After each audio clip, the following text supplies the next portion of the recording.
مضل له ومن يضلل فلا هادي له ونشهد أن سيدنا ومولانا محمدا عبده ورسوله صلى الله عليه وعلى آله وأصحابه وبارك وسلم تسليما كثيرا كثيرا.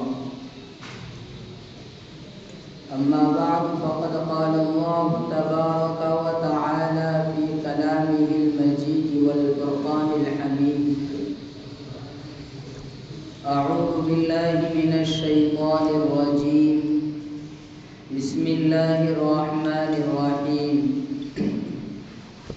يا أيها الذين آمنوا لا تأكلوا الربا إن كنتم مؤمنين فإن لم تفعلوا فأذنوا بحرب من الله ورسوله وإن تبتم فلكم رؤوس أموالكم لا تظلمون ولا تظلمون. صدق الله العظيم وصدق رسوله النبي الكريم ونحن على ذلك لمن الشاهدين والشاكرين والحمد لله رب العالمين.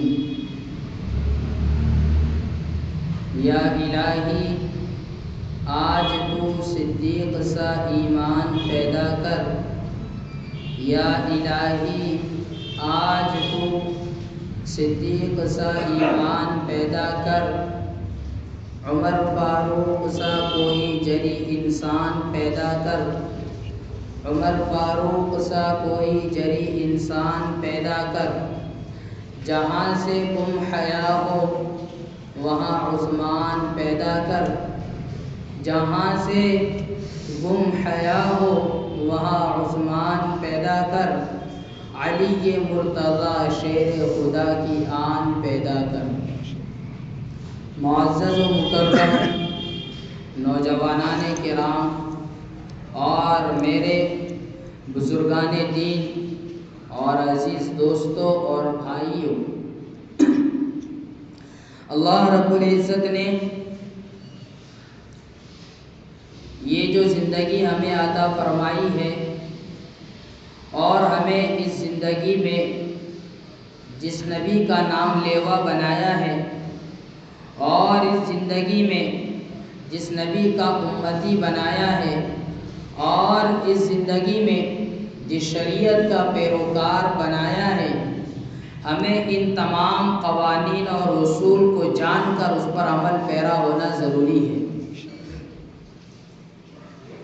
آج سے تقریباً 1400 برس قبل کی بات ہے. اللہ کے نبی علیہ السلام کی اس دنیا میں بعثت سے پہلے ایک دور تھا جو تاریکی کا دور تھا، ظلم و ستم کا دورہ تھا، بے حیائی، بے غیرتی اور جبراً لوگوں کا مال لوٹ لینا اور ایک دوسرے کی جانوں کو کمتر سمجھنا، رشتہ داریوں کو ختم کرنا، یہ ساری چیزیں آج سے تقریباً 1400 سال قبل موجود تھی.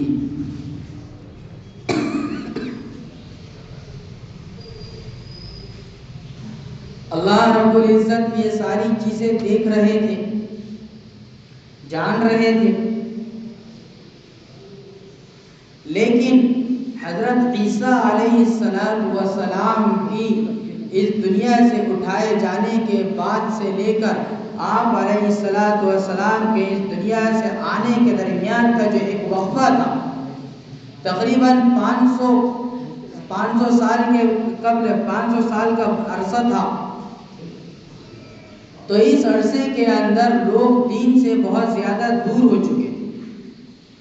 اسی وجہ سے ظلم و ستم کرنا اپنا ایک خاندانی پیشوا اور اپنا پیشہ سمجھا جاتا تھا. خاندان کی خاندان اور نسل در نسل اس چیز کو لوگوں میں چلایا جاتا. تو جس طریقے پر جانوں کے اوپر ظلم تھا، اسی طریقے پر مال پر بھی ظلم تھا. اسی طریقے پر ہر چیز میں، خواہ ان کی عبادتیں ہیں، خواہ ان کی ریاضتیں ہیں، خواہ ان کے معاملات ہیں، خواہ ان کے معاشرت ہیں، خواہ ان کے گھر میں خوشی کا موقع ہو یا غمی کا موقع ہو، ان تمام چیزوں کے اندر شریعت سے بالکل قطع نظر ایک اپنی تاریکی والی دنیا وہ جی رہے تھے۔ تو ایسے دور میں اللہ رب العزت نے محمد عربی صلی اللہ علیہ وسلم کو مبعوث فرمایا، تو اس دور کے اندر خرید و فروخت کا جو معاملہ تھا، خرید و فروخت بہت ساری قسموں کی اس زمانے میں ہوتی تھی۔ مثلا اس طریقے پر بے ہوتی کہ آدمی دکان پر گیا اور اس کے ہاتھ میں کچھ کنکریاں ہیں، اور بھی دو چار لوگ کھڑے ہیں، اور ایک تو کسی سامان کے بارے میں بات کر رہے ہیں، اور اس نے ایک کنکر اس سامان پر پھینک کر مار دیا، تب دکاندار اس کے علاوہ وہ سامان کسی کو نہیں دے سکتا۔ تو اس میں دھوکہ دھڑی تھی۔ ایک تو وہ چیز کیسی ہے، اس کے اندر سے کوالٹی کیا ہے، اس کے اندر کیا خرابی ہے کیا نہیں ہے، اس کا علم نہیں۔ دوسرا یہ کہ ایک آدمی پہلے سے اس چیز کی وہاں پر بولی کر رہا ہے، اس چیز کو خریدنے کے لیے کھڑا ہے اور اس کا حق مارا جا رہا ہے، یہ دوسرا ظلم ہو گیا۔ اور اس پر تیسرا ظلم یہ تھا کہ اب لینے والا جس نے کنکری ماری ہے یہ بھی منع نہیں کر سکتا کہ نہیں بھائی میں نہیں لے رہا۔ دکاندار اب اس کے پیچھے پڑ جائے گا، اس کے سر پڑ جائے گا کہ اب تجھے لینا ہی ہوگا، اس لیے کہ تو نے کنکر مار دی۔ مناقضہ، مقایضہ، منابضہ، ایسی سب شکلیں ہیں بے کی اس زمانے کی۔ تو اس طریقے کی بے ہوتی تھی۔ اس کے علاوہ مال کا لین دین، اسی طریقے پر آپس کے قرضے وغیرہ، اس قرضے کے لین دین کے اندر بھی ظلم چلتا تھا۔ وہ ظلم کی شکل کیا ہوتی تھی؟ ظلم کی شکل یہ ہے کہ ایک آدمی وہ ہے جس کے پاس مال ہے، اور دوسرا وہ ہے جس کے پاس مال و دولت بالکل نہیں ہے۔ اب اسے مکان بنانا ہے، دکان بنانا ہے، اپنی تجارت کرنا ہے، اپنی اولادوں کی شادیاں کرنی ہے، اپنی ضروریات کی دیکھ بھال کرنی ہے، اس کے لیے اسے روپیے اور پیسوں کی ضرورت ہے۔ تو وہ روپیے اور پیسے کے لیے اس زمانے میں ان کے علاقے کے مالدار لوگوں کے پاس جاتے اور اپنی ضرورت کا تذکرہ کرتے، تو وہ ان کی ضرورت پوری کرتے، لیکن ضرورت پوری کرنے کے اندر اس پر سود کا لین دین ہوتا۔ کس طریقے پر کہ میں آپ کو 1000 دے رہا ہوں، آپ اگر 1 مہینے میں یا 2 مہینے میں یا 10 مہینے میں مجھے جب یہ رقم لوٹائے گے تو 1000 پر 200 روپیے بڑھا کر دیں گے۔ 1000 پر 200 روپیے بڑھا کر دیں گے، اور اگر آپ نے اس متعینہ مدت پر یہ ہماری رقم واپس نہیں کی تو پھر اس پر دنوں کے حساب سے اور مزید رقم لگائی جائے۔ مثلا اگر 2 مہینے لیٹ کرتی ہے تو 200 روپیے اور بڑھ جائے، تو 1000 قرضہ ہے، اور اس پر 400 روپے یہ سود جس کو بیاج کہا جاتا ہے، یہ بڑھا کر لینے کا رواج تھا۔ تو اب ایک آدمی جو پہلے سے ہی غریب اور نادار تھا، اب اس کے پاس تو اتنی حیثیت اور اس کی اتنی طاقت اور اتنی استطاعت نہیں تھی کہ وہ 1000 روپے کے ذریعے سے اپنی ضروریات کو دیکھ سکے، تو اب جب اس نے قرض لے لیا اور اب اس قرض کے اوپر 200 روپئے پہلے چڑھے، پھر اس کے بعد مزید 200 چڑھ گئے، مزید پھر 200 چڑھ گئے، تو جو آدمی 1000 روپے کی طاقت نہیں رکھ سکتا تھا اب وہ 400 بڑھا کر کیسے دے گا؟ تو وہ لامحالہ اس مدت کو بڑھاتا، اس کے بعد چاہتا کہ مزید لیٹ کرو، تو لیٹ کرنے کے اوپر مزید پیسے بڑھاتے جاتے حتیٰ کہ 1000 کے اوپر مزید 1000 ہو گئے۔ تب اصل رقم رأس المال تو 1000 ہے اور اس کے اوپر سود 1000 چڑھ چکا ہے۔ تو اب بتائیے کہ غریب آدمی کا اس میں کیا حال ہوگا، جس کی 1000 روپے کی طاقت نہیں کہ وہ 1000 بڑھا کر دینے کے لیے اب تیار ہے۔ تو یہ لین دین کا رواج تھا، اس طریقے پر لین دین ہوتا ہے۔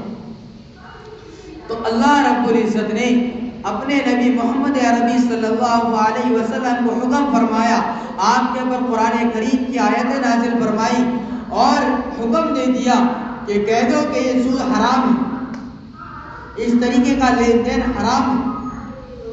اللہ کے نبی علیہ السلام کی زبانی قرآن کریم کی آیتیں پڑھ کر سنائی گئی، یا ایھا الذین آمنوا لا تأکلوا الربا، کہ سود مت کھاؤ، ایمان والے ہو اگر تو سود مت کھاؤ، ان کنتم مؤمنین، اگر تم کامل ایمان والے۔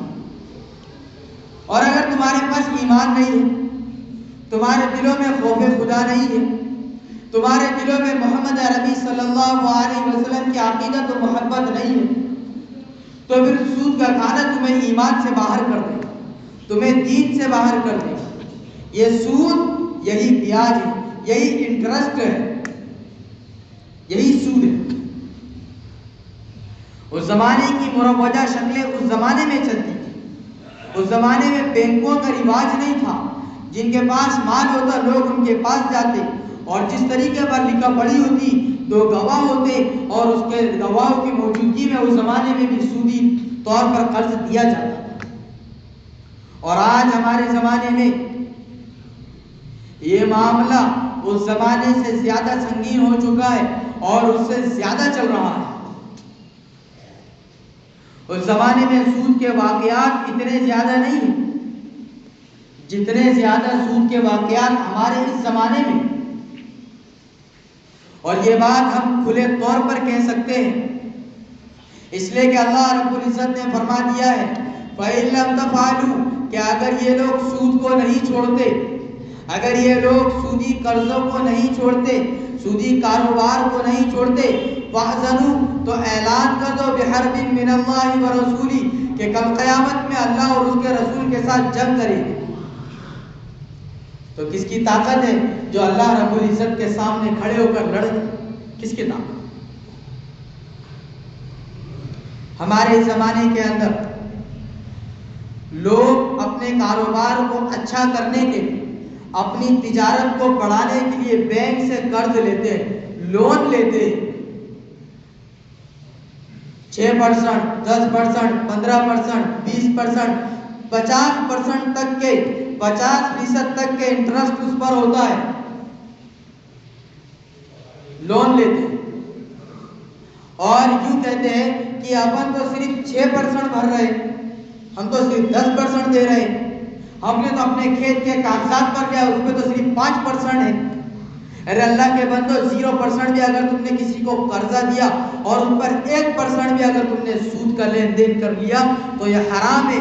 پیشاب کا ایک قطرہ ناپاک ہے، اسی طریقے پر پورا پیشاب بھی ناپاک ہے۔ شراب کا ایک قطرہ جس طریقے پر ناپاک ہے، پوری شراب ناپاک ہے۔ زنا جس طریقے پر غیر محرم کے ساتھ کرنا ہے، اسی طریقے پر اپنی سگی ماں کے ساتھ بھی کرنا حرام ہے۔ اور سود کے بارے میں حدیث مبارکہ میں ہے کہ سود یعنی بینک سے لون لینا، یہ سموہ کا لین دین کرنا، عورتوں کا گروپ بنا کر 11 عورتیں گھروں گھر مل کر اپنے درمیان میں سود لیتی ہے، 10,000، 20,000، 21,000، 50,000 کا لون لیتی ہے اور پھر ہفتے واری اس کو بھرتی ہے، بڑا چڑھا کر رقم سے شادی بیاہ کے لیے پہلے سے پیسے جمع کرے جاتے ہیں، پھر اور لڑکی کی شادی کے اندر بینک سے قرضہ ملتا ہے۔ یہ ساری چیزیں ناجائز اور حرام ہے، باطل ہے۔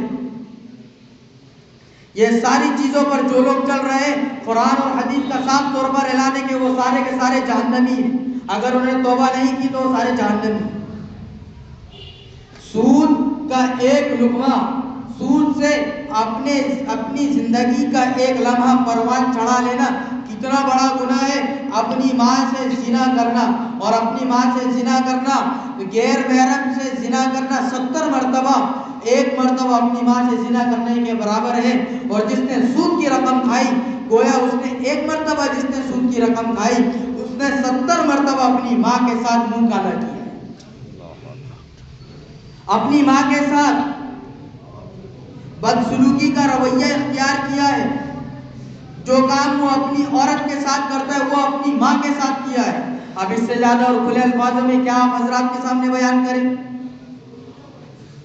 تو بھی کیا ہمارے ضمیر مر چکے ہیں؟ تو بھی کیا بینک کا لین دین آپ لوگ ختم نہیں کر سکتے؟ یہ سموہ کے اندر جو عورتیں ملوث ہیں، جن کی عورتیں ہیں، وہ اپنی عورتوں کو آج ہی سے روک دیں. آپ اگر یہ سموہ کے لین دین سے، اس کے ذریعے سے آپ کاروبار کر رہے ہیں، تجارت